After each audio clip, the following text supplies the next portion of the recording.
Isinuko natin si Rodrigo Roa Duterte sa dayuhan na para bang wala siyang sariling bayan.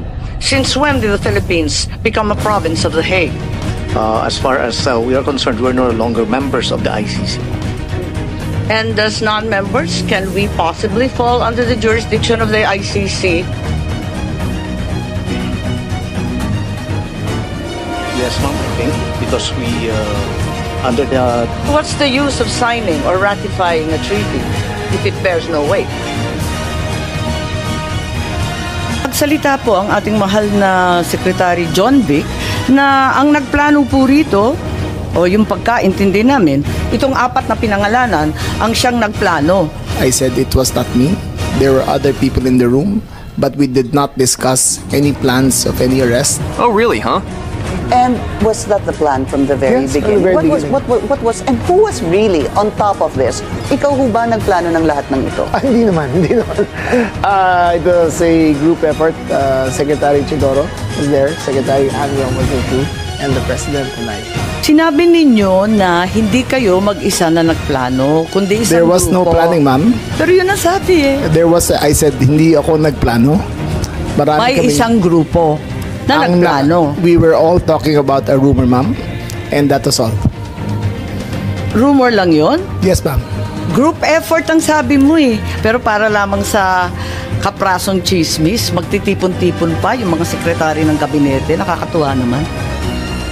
Call it what you may, ma'am. Walang magawa. The only information we got was the words of the former president in Hong Kong. Sa Hong Kong. Sa Hong Kong, ma'am. Na andyan na. Yes, ma'am. Siya pang nauna, hindi kayo. Yes, ma'am. Nakakatuwa, ano? Meron po tinatawag na red diffusion, blue diffusion. May kulay ba ito? Yung pinadala sa atin, anong kulay ng diffusion? Ito po ay wanted person diffusion. So, walang red notice. Hindi po siya red notice because the nature of the diffusion is... Eh bakit si Congressman Arnie Teves may red notice na, hindi pa natin nagagawa ng paraan? Hindi ko po masagot. Ma'am, yung kay Arnie Teves,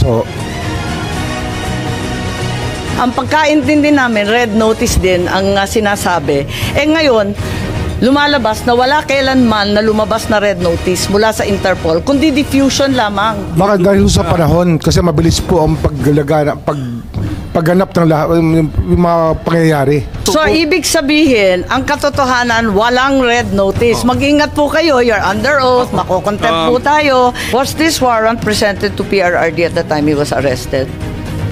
Pwede bang may sumagot? Si General Torre, mukhang kabisado niya. Siya yung nasa video eh. Soft copy was given to them on the tube. Ikaw naman Yes, ma'am. bumasa ng Miranda rights, hindi man lang yung prosecutor. Tinikoberan mo na yung papel ng DOJ, kaya sumagot ka ngayon. I-present po namin kay President Duterte na nasa Nabasa niya lahat, 15 pages. Ang bilis-bilis lang lumabas eh. Hindi po niya nabasa yan. Hindi niya nabasa. Hindi niya. Pagpalagay natin hindi siya Vice President, she is an immediate member of the family. Ang immediate members of the family, 24 hours pwede bumisita sa amin, nakakulong kami. Eh ito hindi pa nakakulong. Anak ito, bakit hindi niya pinapasok? Maliban doon, is this not a violation of RA 7438 that requires that you guarantee access to an attorney? Oh my God. Body who issued the warrant, sir. Nasa batas yan.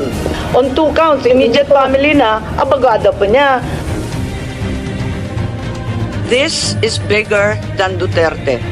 This is about our dignity as Filipinos. Ang hustisyang ipinapataw ng dayuhan ay hindi hustisya. Ito ay pang-aalitin. Useless lahat ng hearing na ito kung hindi na po may babalik si Tatay Digong.